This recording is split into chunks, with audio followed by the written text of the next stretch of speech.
Assalamualaikum warahmatullahi wabarakatuh. Salam sejahtera untuk kita semua. Kembali di channel YouTube saya. Hari ini saya akan membahas materi pertemuan ke-11 di mata kuliah jaringan komputer. Untuk materi pertemuan ke-11, saya akan melanjutkan materi tentang subnetting lanjutan.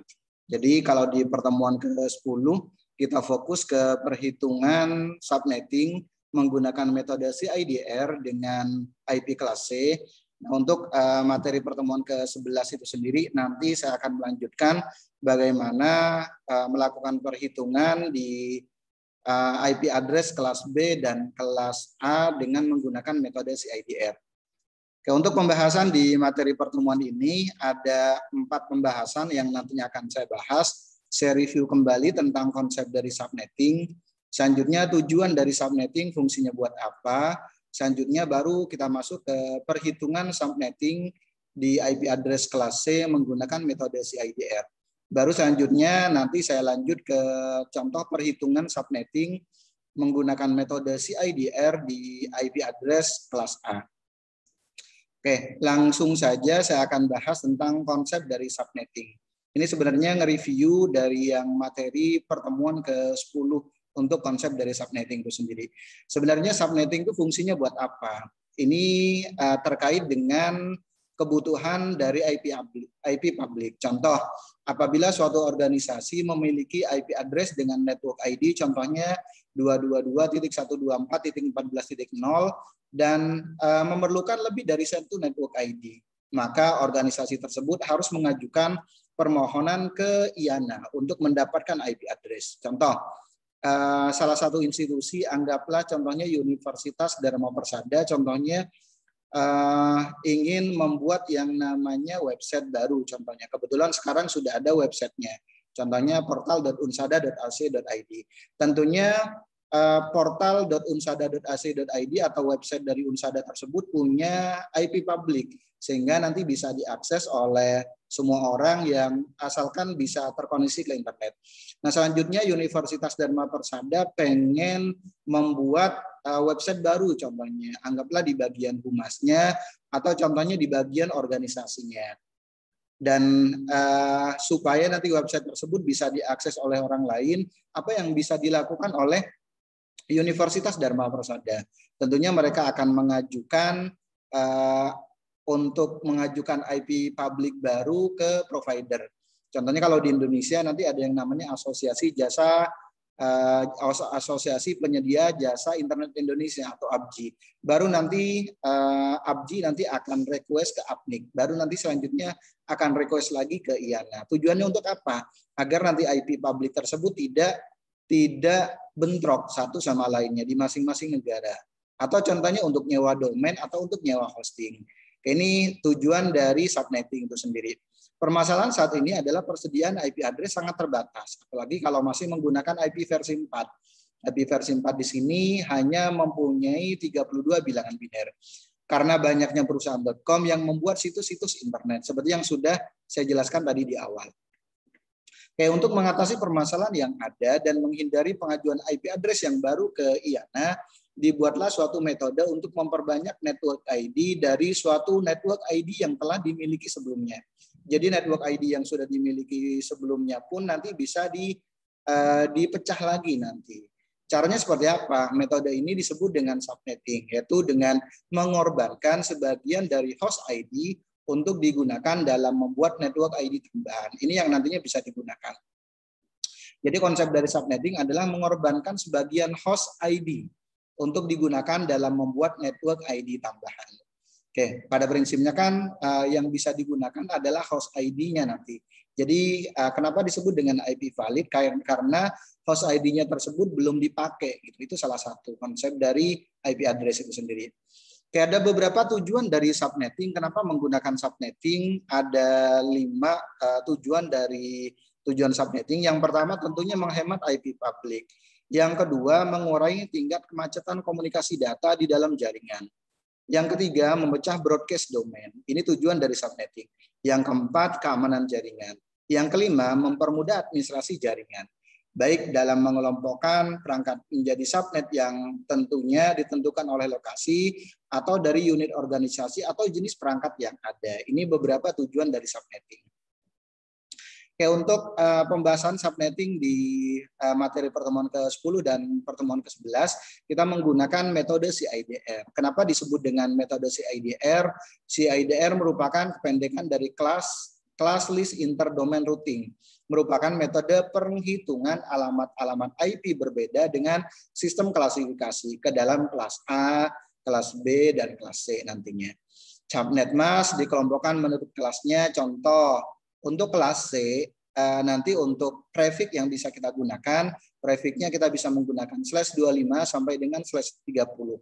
Subnet mask default dari kelas C adalah 255.255.255.0 atau /24. Jadi yang nantinya bisa kita gunakan dari /25 sampai /30 dengan penghitungan pada oktet keempat. Jadi IP versi 4 dikelompokkan menjadi, kenapa disebut dengan IP versi 4? Karena dikelompokkan menjadi 4 kelompok yang sama, yaitu W, X, Y, Z. Jadi untuk yang IP kelas C, oktet yang bisa digunakan adalah oktet keempat atau yang Z. Sedangkan untuk kelas B, ini untuk prefixnya dimulai dari /17 sampai dengan /30. Berarti 2 oktet terakhir dengan perhitungan pada oktet 3 dan oktet keempat. Jadi X dan Z-nya yang nantinya bisa kita gunakan sebagai host ID-nya. Sedangkan untuk kelas A di sini karena subnet masih default kelas A adalah 255.0.0.0 atau /8. Untuk perhitungan yang akan digunakan adalah perhitungan pada oktet kedua, 3 dan 4 atau dari /9 sampai dengan /30. Ini untuk yang kelas A. Jadi ada sedikit perbedaan, kalau kelas C hanya 1 oktet yaitu oktet keempat, kalau kelas B 2 oktet, oktet ketiga dan keempat, tapi kalau kelas A ini yang paling banyak dari oktet kedua, 3 dan 4. Oke, selanjutnya ini kurang lebih pembagian dari IP address, ada network ID dan host ID-nya. IP versi 4 atau yang tadi saya sebut dengan IP kelas 4, IP versi 4 yang terdiri dari 32 bilangan biner dibagi menjadi 4 kelompok yang sama. Anggaplah W, X, Y, Z. Contoh 192.168.10.1 contohnya. Berarti kan ada 4 kelompok nih. Dibagi menjadi 2, ada network ID dan host ID. Ini yang nantinya akan kita gunakan yang host ID.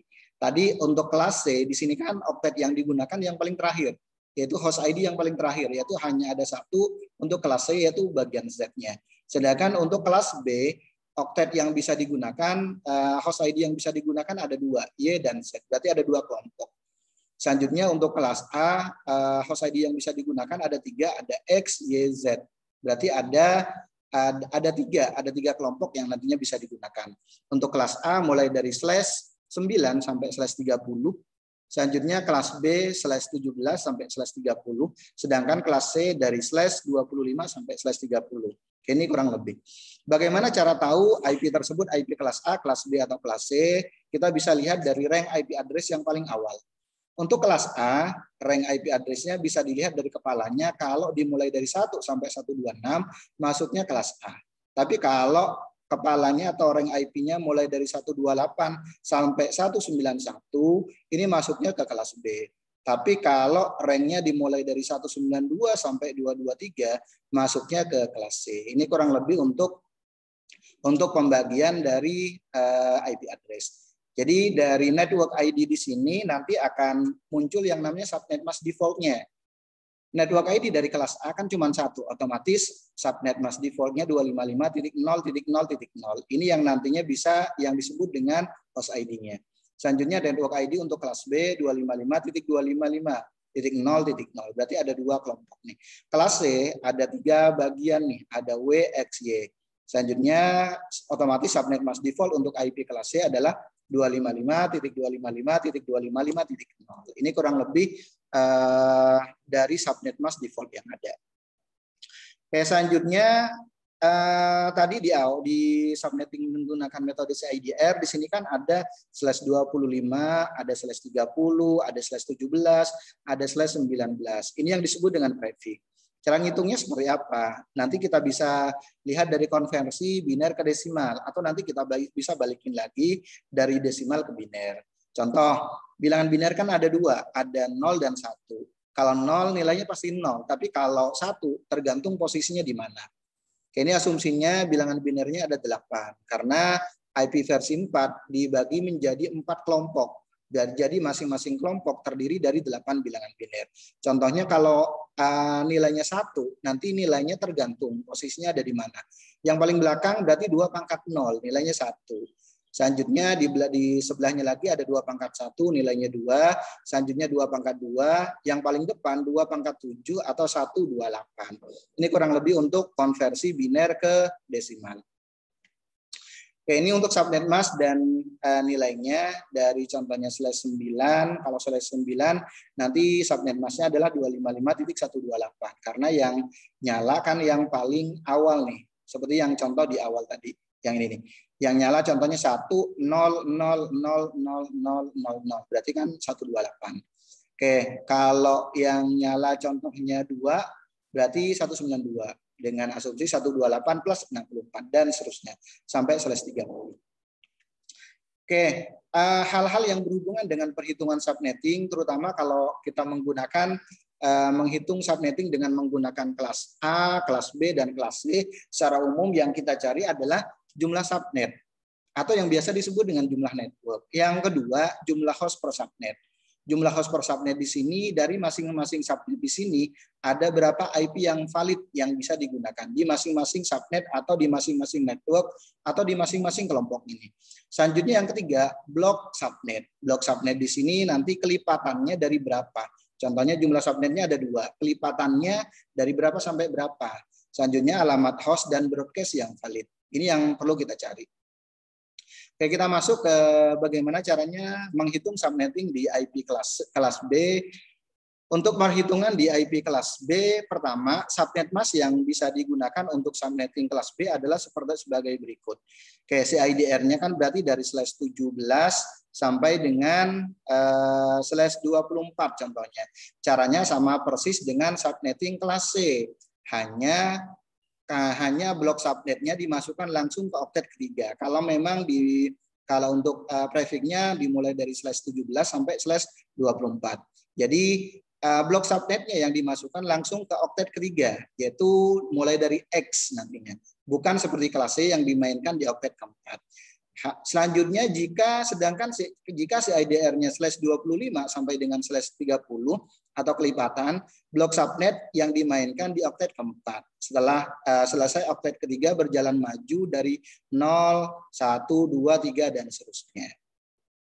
Oke, kurang lebih seperti ini untuk CIDR dari kelas B mulai dari slash 17 sampai slash 30 nanti yang bisa digunakan. Oke, berikutnya ini untuk subnet mask defaultnya, subnet masknya. Kalau slash 17 berarti belakangnya 128.0, kalau slash 18 berarti 192.0, kalau slash 19 berarti 224.0 dan seterusnya. Oke, bagaimana cara menghitung subnet kelas B? Untuk kasus yang pertama, contohnya diketahui suatu IP address 172.16.0.0/18. Tadi kalau slash 18 nanti subnet masknya adalah 255.255.192. Oke, kita lihat terlebih dahulu 172 di sini masuknya ke IP kelas berapa. Hitunglah jumlah subnet, host per subnet, blok subnet, dan IP dan broadcast yang valid yang nantinya bisa kita gunakan. Oke, bagaimana menghitung subnet kelas B?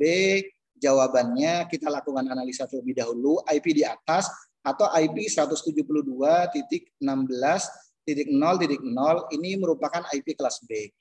Bagaimana kita bisa melihat menentukan IP tersebut IP kelas B? Bisa kita lihat dari angka awalnya yaitu 172. Rank dari IP kelas B dimulai dari 128 sampai 191. Berarti kan masuknya ke kelas B. Perhitungan yang digunakan pada oktet ketiga. Kenapa? Karena yang digunakan adalah slash 18. Oke, subnet mask defaultnya adalah 255.255.0.0 atau slash 16. Sekarang subnet mask yang sekarang jadi slash 18. Berarti kan pinjem 2 bit. Asumsinya 18 dikurangi 16. 16 di sini kan defaultnya. Oke, berarti kan 18 jika kita jadikan bilangan biner, bilangannya adalah kurang lebih seperti ini. Satunya sebanyak 8, titik 8-nya satunya sebanyak 6. Yang pertama kelompok pertama 8, satunya sebanyak 8, kelompok 2 angka satunya sebanyak 8, selanjutnya ini baru 16, selanjutnya pinjam 2 bit, 11, selanjutnya untuk yang oktet ketiga atau kelompok ketiga berarti kita pinjam 2 bit jadi 1, selanjutnya yang 6 tetap 0. Begitu pula untuk yang oktet keempat jadi 0 atau yang biasa disebut dengan /18. Baru selanjutnya kita konversi ke bilangan desimal. Untuk kelompok yang pertama ini kan angkanya 1 semua.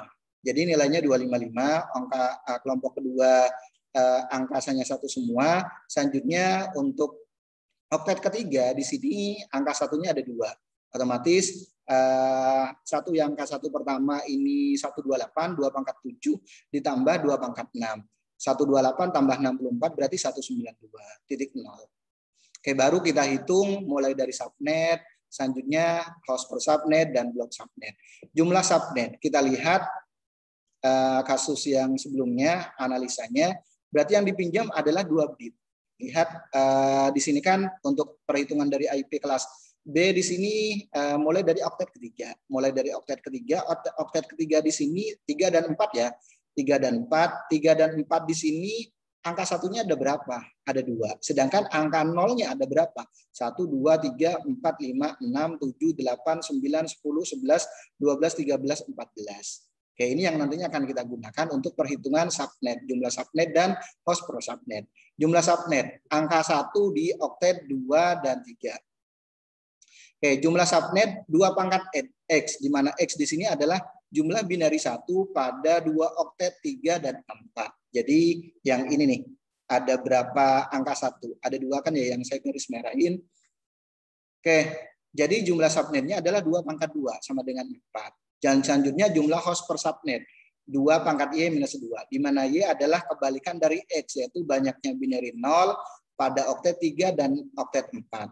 Oke, ada berapa angka 0 di sini? Ini 6 dan 8, ada 14. Berarti 2 pangkat 14. 2 pangkat 14 minus 2. Sama dengan 16.384 minus 2, 16.382. Berarti masing-masing subnet di sini, masing-masing subnet yang terdiri dari 4 subnet di sini, jumlah host, jumlah IP yang bisa digunakan sebanyak 16.382. Selanjutnya blok subnet. Dari 4 subnet di sini, kelipatannya dari subnet pertama, kedua, ketiga, keempat, kelipatannya berapa? Perhitungannya 256 dikurangi subnet yang terakhir.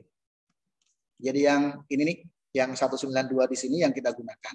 Jadi perhitungannya adalah 256 dikurangi 192, yaitu 64. Berarti kelipatannya adalah 64 plus 64 nanti.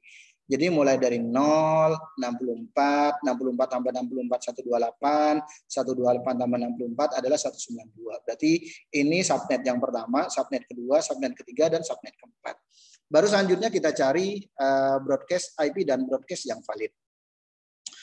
Oke, subnetnya kan ada 4, 172.16.0.0, selanjutnya 172.16.64.0, berarti kan yang pertama nih, oktet yang ketiga, selanjutnya 172.16.128.0, terakhir 172.16.119.0. Ini yang baru selanjutnya kita cari host pertamanya. Host pertamanya berarti kan harus mulai dari sini. Host pertamanya 172.16.0.1, 1 sampai berapa? Ya 1 sampai sebelum ini berarti kan ya sebelum 64. Host terakhirnya 172.16.63.254. Selanjutnya broadcast, yang broadcastnya adalah 172.16.63.255. Oke, selanjutnya untuk yang subnet kedua 172.16.64.0. Oke, lihat yang berikutnya 128 kan ya. Berarti host pertamanya adalah 172.16.64.1. Oke, selanjutnya host terakhirnya 172.16.127. Berarti 128 kurangi 1. 127.254. Selanjutnya broadcastnya adalah 172.16.127.255. Selanjutnya subnet yang ketiga 172.16.128.0. Selanjutnya host pertamanya 172.16.128.1. Host terakhirnya 172.16.191. 191 di sini diperoleh dari 192 dikurangi 1. 191.254. Selanjutnya broadcast-nya 172.16.191.255. Begitu pula untuk yang broadcast yang terakhir. Untuk yang subnet terakhir 172.16.192.0. Selanjutnya host pertamanya otomatis tambah 1 nih, 192.1. Selanjutnya host terakhirnya 172.16.255.254. Selanjutnya broadcast-nya 172.16.255.255. Berarti 192 tambah 64. 192 tambah 64 kan 255. Minus 1 saja nanti. Oke, ada contoh berikutnya untuk yang IP kelas B. Contoh berikutnya, diketahui suatu IP 172.16.0.0. Cuman di sini prefiknya menggunakan /25. Berarti kalau menggunakan /25 kan kurang lebih seperti ini nanti perhitungannya. Hitunglah jumlah subnet, host per subnet, blok subnet, dan IP dan broadcast yang valid. Berikut buat tabelnya. Bagaimana menghitung subnet kelas B? Kita lakukan analisa terlebih dahulu. IP address 172.16.0.0/25 ini merupakan IP kelas B. Oke, bisa dilihat dari angka awalnya yaitu 172. Rank IP kelas B kan 128 sampai 191. Perhitungan yang digunakan pada oktet ketiga dan keempat. Ini yang digunakan. Oke, subnet mask defaultnya adalah 255.255.0.0 untuk IP kelas C, /16. Sekarang jadi /25. Berarti subnet mask sekarang kan 25. Berarti pinjam berapa? 25 dikurangi 16. Oke, berarti ada 9. Berarti /25 jika dikonversi ke bilangan biner adalah ya kurang lebih seperti ini nih. Blok pertama 1 semua, blok kedua 1 semua, blok ketiga juga 1 semua. Selanjutnya yang terakhir kan pinjam 1. Ini kan kalau cuma sampai sini cuma ada 24, berarti kan harus pinjam 1 bit lagi untuk yang kelompok keempat. Jika dikonversi ke bilangan biner, desimal adalah 255.255.255.128. Oke, bagaimana menghitung subnet kelas B-nya? Perhitungannya, jumlah subnetnya berarti ada berapa angka 1 yang dipinjam. Angka 1 yang ini ya, oktet ketiga dan oktet keempat, yang saya warnai ini. Berarti kan ada 9. Sedangkan yang angka nolnya ada 7. 1, 2, 3, 4, 5, 6, 7. Oke, ini untuk perhitungannya jumlah subnetnya adalah 2/9 di mana X adalah banyaknya binary 1 pada oktet 3 dan 4. Berarti jumlah subnetnya adalah 2/9. Ini banyak sekali kalau dihitung. Berarti 5/12. Jumlah host per subnet 2/Y-2 di mana Y adalah kebalikan dari X yaitu banyaknya binary 0 pada oktet 3 dan oktet 4.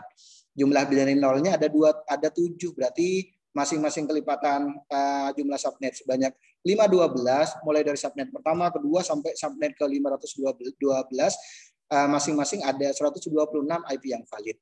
Selanjutnya blok subnetnya berapa? 256 dikurangi 128. Berarti yang ini ya, yang terakhir nih, 128.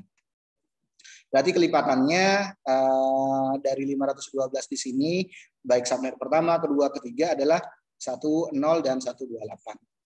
Oke, baru kita hitung alamat host dan broadcast yang valid. Ini banyak sekali. Saya cuma hitung sedikit saja.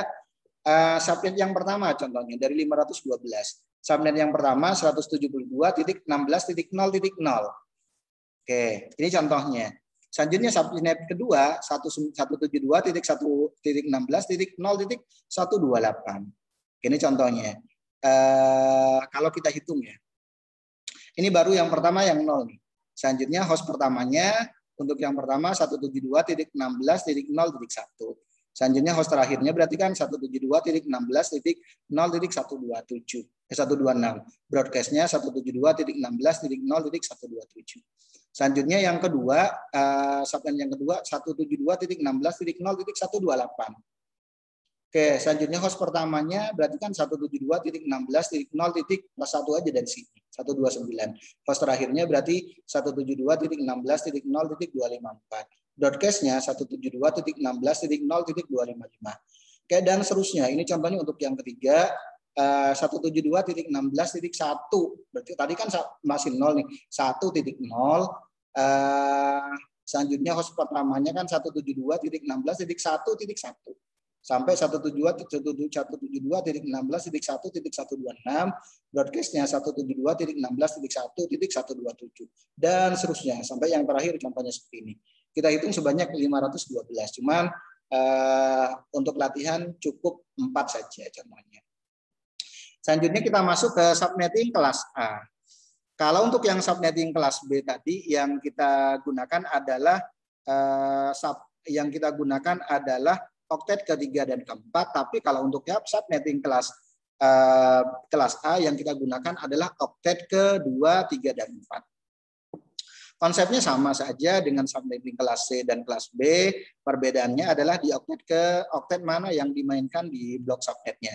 Jika kelas C di oktet ketiga yang digunakan, kelas B di oktet ketiga dan keempat, 2 oktet terakhir. Tapi jika kelas A yang digunakan adalah oktet kedua, ketiga, dan keempat. Berarti ada 3 oktet terakhir. Kemudian subnet mask yang bisa digunakan untuk subnetting kelas A adalah semua subnet mask dari CIDR 8 sampai 30. Berarti nanti dari 9 sih sebenarnya sih yang kita gunakan. Oke, contoh. Saya punya IP address, contohnya IP-nya 10.0.0.0.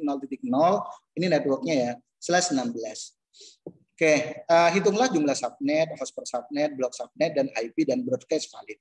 Kalau dilihat dari IP-nya, lihat kepalanya, kita lakukan analisa terlebih dahulu. IP di atas adalah IP kelas A. Bisa dilihat dari angka awalnya itu 10. Ranknya berat untuk IP kelas A, ranknya kan dari 1 sampai 126.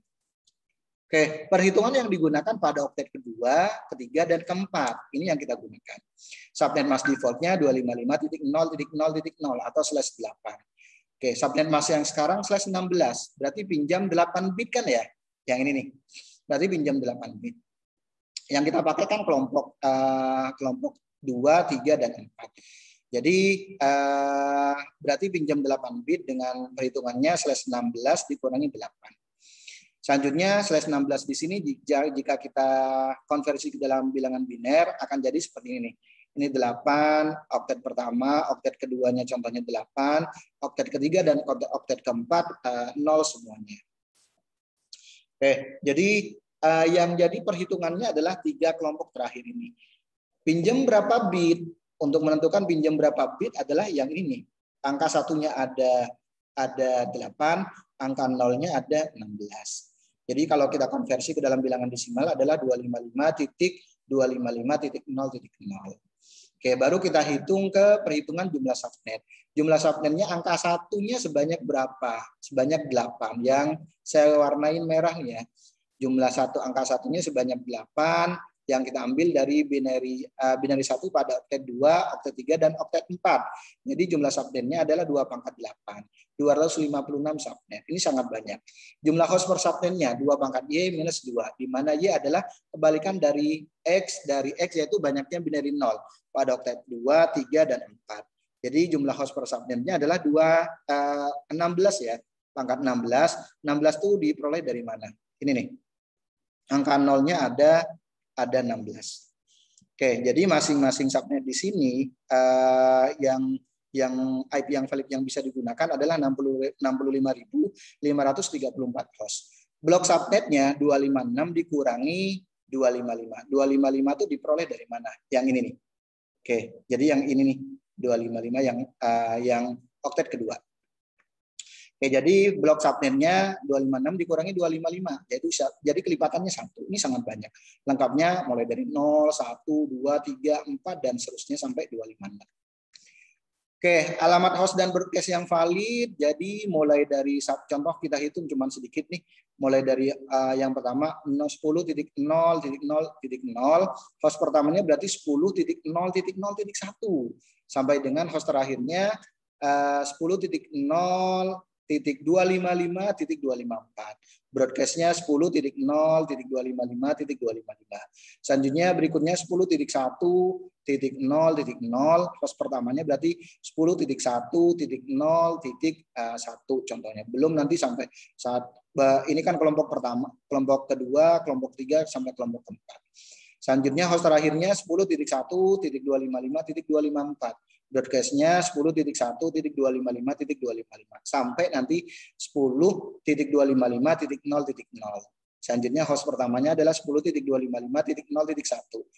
Host terakhirnya adalah 10.255.255.254. Broadcast-nya adalah 10.255.255.255. Oke, ini kurang lebih pembahasan materi pertemuan ke-11, di mana materi pertemuan ke-11 di sini saya sudah bahas tentang perhitungan subnetting menggunakan IP kelas A dan kelas B menggunakan metode CIDR. Demikian penjelasan dari materi ini. Mohon maaf kalau ada kata-kata yang kurang berkenan. Saya akhiri. Assalamualaikum warahmatullahi wabarakatuh dan salam sehat untuk kita semuanya.